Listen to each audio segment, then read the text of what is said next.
নমস্কার বন্ধুরা, কেমন আছেন সবাই? আশা করি সবাই ভালোই আছেন। আমি বিগত এক সপ্তাহ আমাদের এখানকার লোকাল ফেস্টিভ্যালের জন্য কোনো রকম কোনো ভিডিও করতে পারিনি।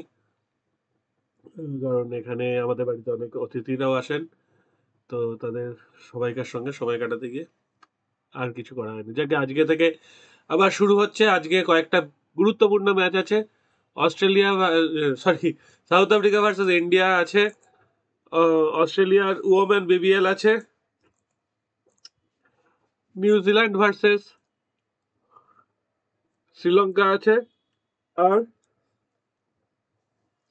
আগামী শুক্রবার রাত্রিরে ওয়েস্ট ইন্ডিজ ভার্সেস ইংল্যান্ড আছে। তো আজকে প্রথম ম্যাচ, টাইম অনুযায়ী প্রথম ম্যাচ, সেটা থেকে শুরু করা যাক। ডাব্লিউবিবিএল এর প্রথম ম্যাচে যেটা, প্রথম ম্যাচ কি একটাই ম্যাচ বোধহয় আজকে ডাব্লিউবিবিএল। হ্যাঁ, আর তো ম্যাচ দেখছি না। তাহলে একটাই ম্যাচ আজকে আছে, 25তম match, Hobart Hurricane versus Adelaide Strikers. দাঁড়ান দেখে নিই পরিস্থিতি। এইচ এএস ছটা খেলে একটা জিতেছে, আর হোবার্ট হ্যারিকেন ছটা খেলে তিনটে জিতেছে। আজকে অ্যাডিলেড স্ট্রাইকার্স জিতবে বলেই, না, হোবার্টে খেলা। তবে আজকে আমার মনে হচ্ছে অ্যাডিলেড স্ট্রাইকার্স জিতবে, এবং এটা একটু ইন্টারেস্টিং রাখতে হবে। তো যদি যারা জিতছে তারাই যদি সব জিতে যায়, আর যারা হারছে তারাই যদি সব হেরে যায়, তাহলে তো প্রথম টিম হিসেবে আউট হয়ে যাবে অ্যাডিলেড স্ট্রাইকার্স, তাই না?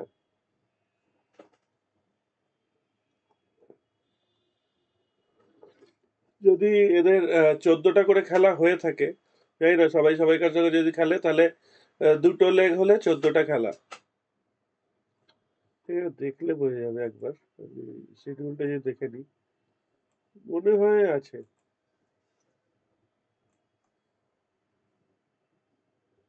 39টা ম্যাচ, 40টা ম্যাচ, তাহলে 14টা খেলা হবে না, তাই না?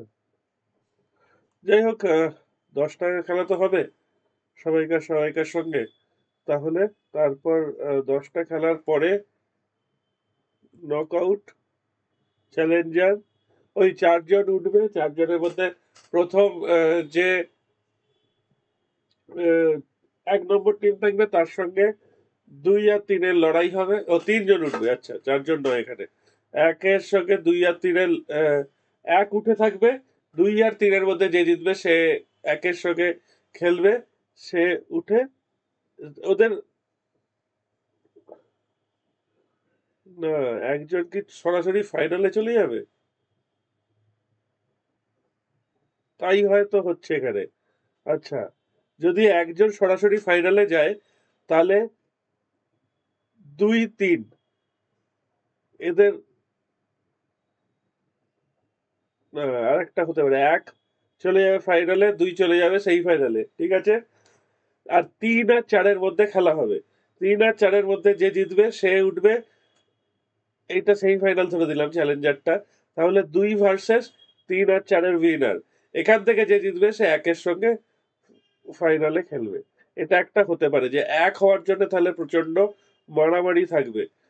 এক এখন আছে সিডনি থান্ডার, তার রান রেট আছে, কিন্তু তার সঙ্গে সঙ্গেই পিএস মানে পার্স স্কচার্স আছে রান রেটের দিক থেকে। এবং এই বছরে অভূতপূর্বভাবে রেডিগেটস ভালো খেলছে। রেডিগেটস কোনো বছর এত ভালো খেলে না। তো রেডিগেটস 7 ম্যাচে 4টে জিতেছে, এটা বেশ ভালো খবর রেডিগেটস এর জন্য।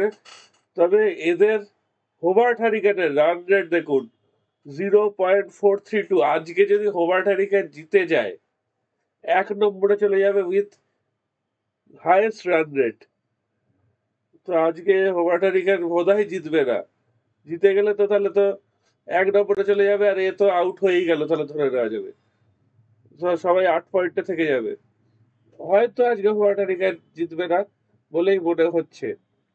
হোবার্ট হ্যারিকেনের রান রেট এবং হোবার্ট হ্যারিকেনের পরিস্থিতি দেখে তাই মনে হচ্ছে যে ওদের তো আজকে সবকটাই ফেভারে। তো এরা ফেভারে থাকা টিম যদি সহজেই জিতে যায়, তাহলে টুর্নামেন্টের মর্যাদা অনেকটা ক্ষুণ্ণ হয়। তো সেইখানে টুর্নামেন্টটা এক্সাইটিং রাখার জন্য অনেক সময় বুঝতেই পারছেন বাকি যেটা হেরে যায় আর কি। চলুন নেক্সট ম্যাচ নিয়ে আলোচনা করি। Sri Lanka versus New Zealand, first ODI. ডাব বুলায় আমাদের একটাই চিন্তার বিষয়, যেখানে দেখা যাচ্ছে না সেই চিন্তার বিষয়টা, যে আদেও খেলা হবে না বৃষ্টি হবে। বৃষ্টি হবে না বলেই মনে হয়, কারণ একটা নভেম্বর মাসে খুব একটা সাউথ এ বৃষ্টি হয় না, বিক্ষিপ্ত বৃষ্টি হয়, কিন্তু শ্রীলঙ্কায় বৃষ্টির তো ওরকম কোনো ব্যাপার নেই, যখন তখন বৃষ্টি আসতে পারে। শ্রীলঙ্কার পরিবেশ যেটা, তাতে ডাবগুলাতে আজকে বৃষ্টি হবে বলে মনে হচ্ছে না। বৃষ্টি হলেও খেলা বিঘ্নিত হতে পারে, কিন্তু বন্ধ হবে না। এইবার শ্রীলঙ্কার লাস্ট টি-20-তে যা করেছে, তাতে করে এই সিরিজটা বেশ চমকপ্রদ হয়ে উঠবে, এটাই আশা করা যাচ্ছে। শ্রীলঙ্কা অবশ্যই ফেভারিট, তার হোম গ্রাউন্ড, এবং শ্রীলঙ্কা তার স্পিডিং ট্র্যাকে নিউজিল্যান্ডকে পেড়ে ফেলবে এবং নিউজিল্যান্ডকে হারিয়ে দেবে বলেই বিশ্বাস। কিন্তু সব বিশ্বাস তো আর বাস্তবে পরিণত হয় না, সেইটাই এখন দেখার। এখানে আহ, 3টে ওয়ানডে আছে, টেস্ট তো আগেই হয়ে গেছে, তাহলে আর আর কিছু নেই। 3টে ওয়ানডে, একটা আজ, একটা রবিবার, আর একটা মঙ্গলবার। তো আজকের ম্যাচটায় টিমটা একটু দেখার চেষ্টা করি। আশালঙ্কা ক্যাপ্টেন শ্রীলঙ্কার পক্ষ থেকে, মেন্ডিস, মধুস্কা, ফার্নান্ডো, সৌরভ বিক্রমা, মোহাম্মদ সিরাজ। বোলার থিকসানা, বিক্রমসিংহে। আচ্ছা,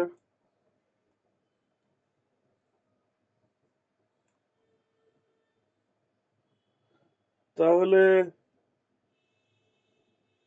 দিদি আগে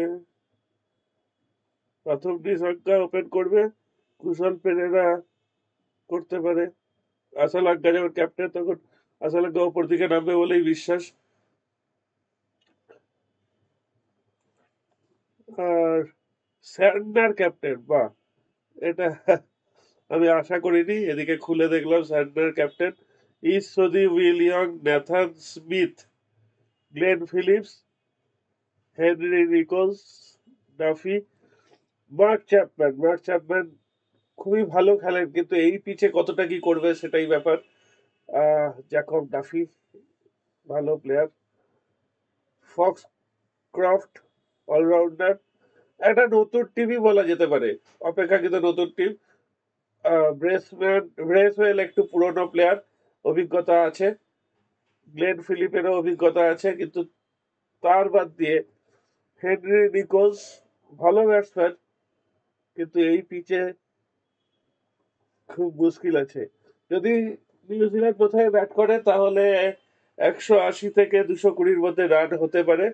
এখন জানি না ডাবগুলার পিচ স্পিনিং একদম বিভৎস স্পিনার ফ্রেন্ডলি না একটু ব্যাটিং ফ্রেন্ডলি আছে। যদি ব্যাটিং ফ্রেন্ডলি থাকে, তাহলে নিউজিল্যান্ডের ব্যাটসম্যানরা 250 করতে পারলে খেলা জমবে। 250 না করতে পারলে শ্রীলঙ্কা অতি সহজে ম্যাচ বার করে দিতে পারে, এটা সম্ভাবনা আছে। তবে সেই সম্ভাবনার সঙ্গে এটাও উল্লেখযোগ্য যে নিউজিল্যান্ড 108 রান করে শ্রীলঙ্কাকে 105 রানে অল আউট করেছে। সুতরাং সবকটাই হিসাব মাথায় রাখতে হবে, শুধু একটা দিকের হিসাব মাথায় রাখলে হবে না। ঠিক আছে, এইবার রাত্রিরের খেলাটার কথা বলা যাক। থার্ড টি-20, দুটো টি-20তে ইন্ডিয়া আর সাউথ আফ্রিকা 1-1 হয়েছে, কিন্তু 4th টি-20 আছে কেন? 4টে টি-20 আছে, আচ্ছা। তাহলে সিরিজটা 2-2 ড্র হওয়ার একটা প্রভূত সম্ভাবনা দেখা দিয়েছে। আজকে সাউথ আফ্রিকা ইন্ডিয়ার মধ্যে যদি ইন্ডিয়া জিতে যায়, তাহলে পরের দিন সাউথ আফ্রিকা জেতার চান্স থাকবে, কিন্তু আজকে ইন্ডিয়াকে একটা জেতার সুযোগ দিতেই হবে।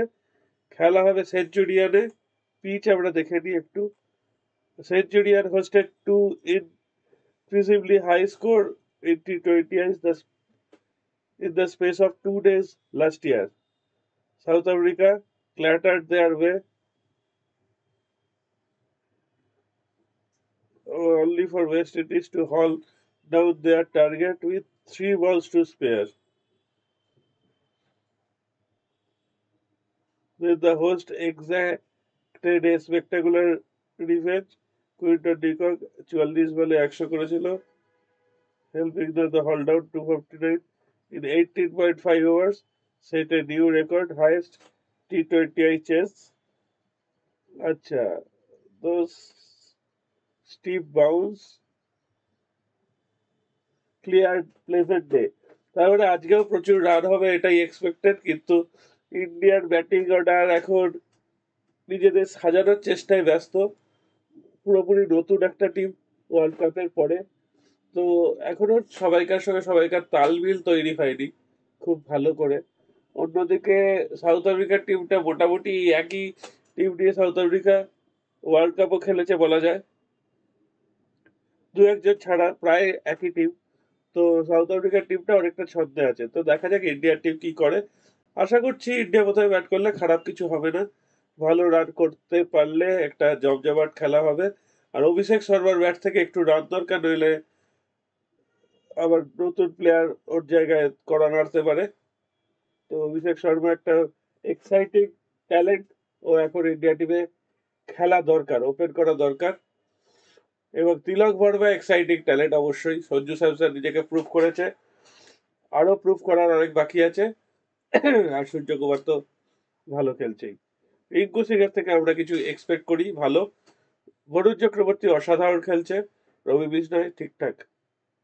তো এবার দেখা যাক যে কি হয় বাকিটা।